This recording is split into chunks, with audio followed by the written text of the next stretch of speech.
Hello everyone, welcome to the SAP S/4HANA Financial Accounting course.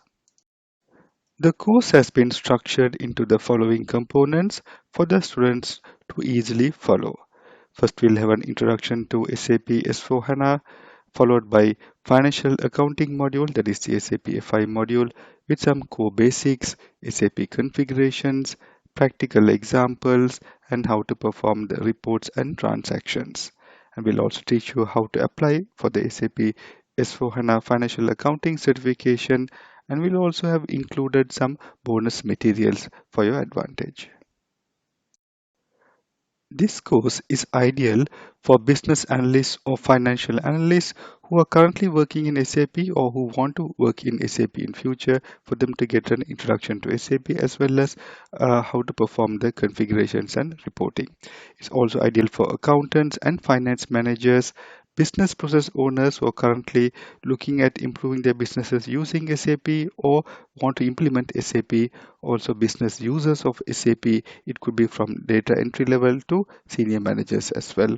And more importantly, for SAP consultants who want to get a deeper understanding of SAP financial accounting, including core configuration skills, as well as SAP project managers who are managing an SAP implementation or a business as usual support, where they are handling multiple SAP modules and want to get a deep understanding of the SAP financial accounting module. This training is a fully an e-learning video-based training, and it's a complete SAP consultant level course. That means by the end of this course, you will be able to perform your SAP certification and become proficient in the SAP configurations and be able to support at a basic level. And it gives you a pathway to become an SAP consultant. This course also covers all the topics prescribed for the latest SAP S/4HANA Financial Accounting Certification exam. There are some prerequisites to learning this course, and it's always important to have a basic understanding of accounting principles, such as what is debits and credits, or what is a balance sheet account, what is an income statement account, because most of financial accounting deals with postings, which is going to be a debit or credit posting, and which will get posted in a financial accounting statement, such as a balance sheet account or an income statement account or a P&L account. It's also important to have some basic business terminologies such as vendor, customer, inventory, revenue, expenses, and some organizational objects such as cost centers and profit centers, including fixed asset accounting. The S/4HANA implementation can be deployed in the following methods.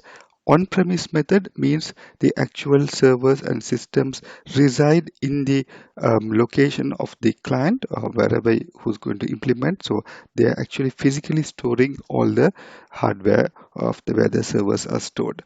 And this is usually done for mostly like government organizations where they want to have this information securely stored in the physical location of that organization, or maybe due to some security reason they do not want to store this information in the cloud. So then it's called an on-premise implementation. The next option, one of the most popular option, is called the cloud implementation. This can be divided into two sections. One is called a public cloud and private cloud. Public cloud means there are also other instances of SAP implementations also in using the same servers, where you are using a shared public cloud directory. So there could be other clients who are also using the same cloud directory, and that's called a public cloud. Private cloud means again you are implementing this in the cloud infrastructure, but however that instance or that SAP servers are dedicated to your client's organization. So that's called a private cloud. Then you also have the option of a hybrid implementation, which is a mixture of on-premise and cloud implementation.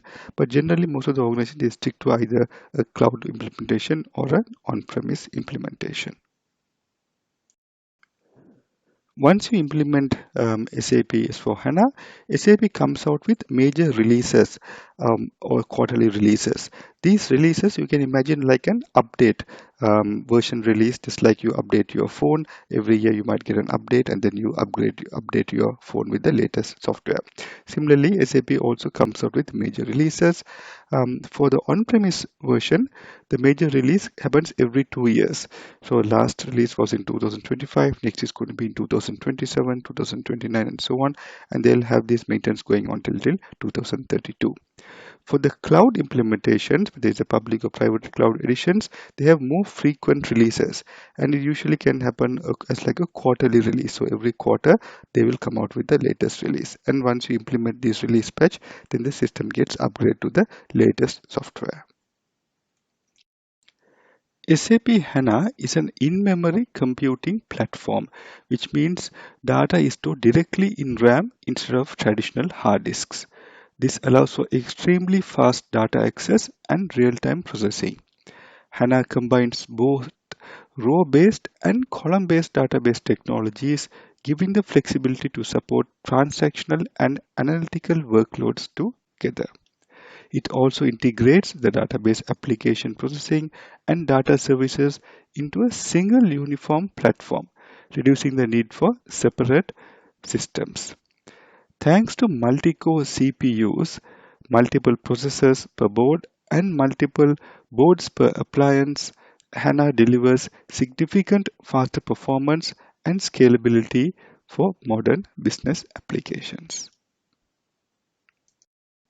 Let's look at the advantages of implementing S/4HANA, especially financial accounting.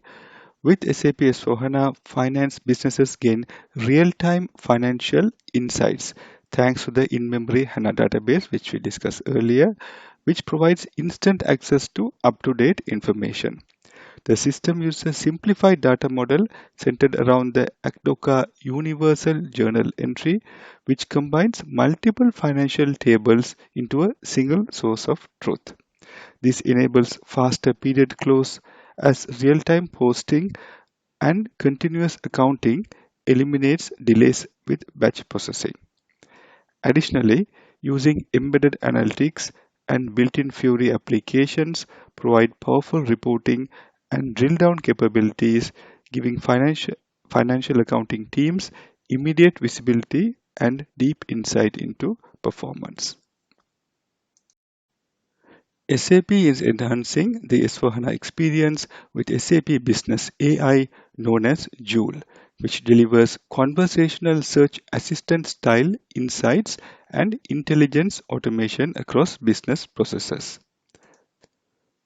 For example, if you want to analyze which is the most expensive cost center or which cost center has got the most amount of expenses in the last month, you can just simply use it as a conversational search as using as an input, and then system will pull out that specific information and provide it to you. Rather than going to the relevant SAP reports and getting a drill down information of all the cost center expenses and then finding out which is most expensive one, you can specifically just use it as a conversational input. Now, this enables powerful use cases such as conversational analytics, automated reconciliations, and advanced invoice processing to improve efficiency and decision making. Joule works seamlessly with the SAP Business Technology Platform known as SAP BTP, allowing organizations to leverage intelligent automation, including RPA, workflow orchestration, and systems integration. And for flexibility, SAP recommends using BTP for safe and scalable extensions, ensuring enhancements remain upgrade safe and align with SAP's clean core strategy. Let's look at the migration tools and methodologies to implement SAP S/4HANA.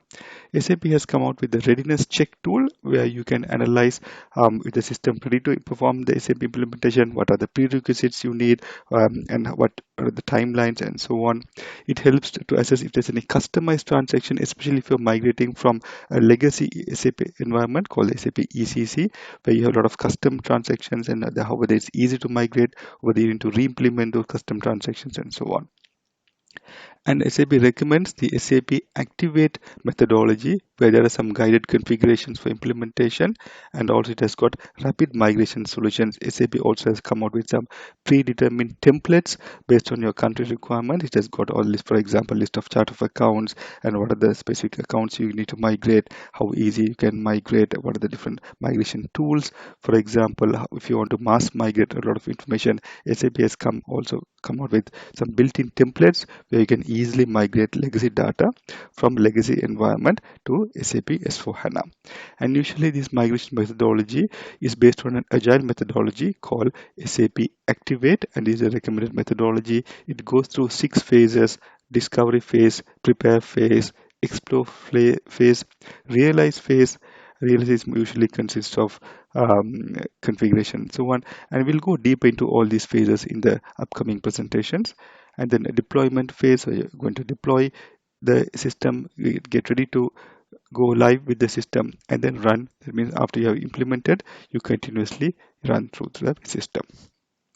It has also come out with other methodologies using a central finance methodology. So rather than moving into an S4HANA environment, if you just simply want to migrate other legacy systems, mainly for reporting purposes, they have come out with the central finance strategy. It's more like an interim migration solution rather than going to full S4HANA implementation.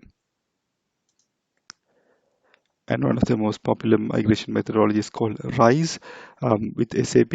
It remains a common commercial path migration, because especially if you want to go into private cloud migration or any of those cloud migrations, SAP has come out with their own terminology called the methodology of migrating using SAP RISE. Let's have a quick recap of the presentation. We had an introduction to SAP S/4HANA. We also went through different deployment options. We also looked at some migration methodologies, how SAP HANA works, why it makes useful to have SAP HANA implemented, the advantages of SAP HANA. We also had some insights into the migration methodologies of SAP HANA and the recommended migration pathways.